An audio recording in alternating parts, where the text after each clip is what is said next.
Dreamscape presents The Innocent Ones by Neil White, narrated by Johnny Heller. Prologue.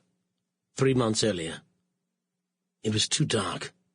He shouldn't have agreed to wait here. It was too late now, though. The meeting had been set up like this. Someone wanting to talk to Mark Roberts, ace reporter. Yeah, right. At least that's how he'd pitched it, even if the reality was different. He was in a park on the edge of Highford, high on a hill, a housing estate behind. Nothing ahead but the dark silhouettes of the valley sides and the orange glow of the streetlights in the valley below. There was a children's playground at one side, the supports of the swings just skinny outlines, the roundabouts and climbing frames deserted. But the park was mostly about the views and the quiet.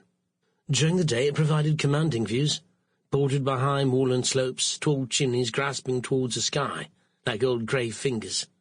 At night it was swallowed by the darkness that enveloped the valley sides. He'd never heard of Highford until a couple of weeks earlier, one of those hidden-away places, a small dot on a northern map. He missed London. He yearned for the noise and the chaos and the pollution and the crowds. In the middle of winter, this felt like a different country. The people huddled. That was the best way he could describe it. From the cold, from the winds, from the rest of the world, it seemed. Trapped between hills so that it felt like no one had ever had the chance or the will to leave. He'd been in Highford for a week, and it had dragged. The people were different. It was hard to pin down why. Friendly, he supposed, and he liked that. Wasn't used to it. Most of his life spent as just another face in the crowd, crammed into underground trains or lost in the rush of people always having somewhere else to go. In Highford it seemed like people paused to say hello, to spend time with each other.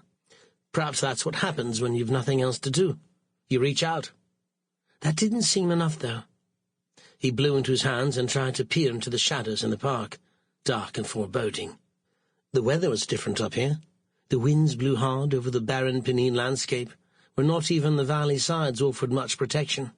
Highford just one of a line of towns by a canal that threaded its way to Yorkshire. He'd expected it to be colder, but it was the rawness that took him by surprise, somehow cleaner and sharper. No lines of traffic to warm and pollute it. He cursed himself for agreeing to the meeting. He would never have agreed to this in London, waiting in a dark and deserted place. But he'd been lulled into believing that nothing ever happens in Highford. Why would he feel threatened? He was the big city boy from the glamorous south, street-smart. This wasn't an ordinary meeting, though. Sample complete. Ready to continue?